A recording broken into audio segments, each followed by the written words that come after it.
Welcome to our Open Conversations Forum. We're very happy today to welcome Davide Zaccariello. Perfect. Who will be introduced at length by Fritz. My duty really is just to welcome everybody that's here, especially the directors of transformation that we have as our guests today, who come from the various universities. We've got Abel Pinar from HISA, the Higher Education South Africa, the transformation directors from the Gauteng region. I think we'll have a visitor from VUT, the File University of Technology, from UNISA, from University of Pretoria, yes, and from Tshwane University of Technology, TUT. We had a weekend with Davide, and let me tell you, this was quite an experience. So if you have your safety belts, put it on. You are in for something very fascinating. I work in Africa since 2000, but I work in Northern Europe and Northern America and Central America, and I work across the board. I work with kids, with teachers, and corporate world, and it's not the context of the environment I go in, is the people. And I believe people are the same, whatever age they have, whatever environment they're in, and however their culture frames their expression. People are people. The needs of people are expressed differently, but they're people. So bottom line, I'm fascinated by all the expressions that I can find, and I believe I will find some of those here, and I'm very excited about getting involved in that. I believe transformation is, and it's happening to all of us. I mean, think about every day we're older, we're transforming. Our body is transforming. Our understanding of things is transforming anyway. So transformation is, as you were saying, you know, it happens by itself. Every time a new change or transformation happens, you know, it's something new and you might not feel comfortable with it. So what's wrong with not feeling comfortable? It's part of human nature, Uh-huh. I would say. You know, Discomfort? Discomfort, you know, it's not always easy to adapt that quickly. Yeah, but let me tell you the other side. How discomfortable is resisting the transformation? Because we resist discomfort on one side, and we find a lot of discomfort on the other side, because we become more and more irrelevant. When we resist transformation, we take ourselves out of the game. I don't think knowledge has much to do with transformation at all. Transformation has to do a lot with attitudes, with ways of posing yourself with the other person.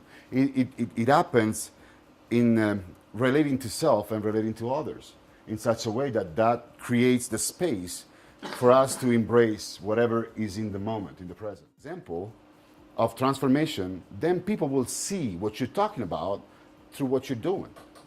And that, in turn, will generate the reproduction of it by itself, because people want to be transformational. I think at the end of the day, people want to be relevant. Life is about being visible for everybody. Embrace it to be able to be in the moment, in the present, because I believe transformation happens now. It doesn't happen yesterday or tomorrow. And it's happening. Actually, it's happening in this room right now. So we are in the transformation now. Do something potentially foolish and say to all the people here, I'm a racist. However you want to understand that, we can talk about it. But with that, you run the risk of isolating yourself even more.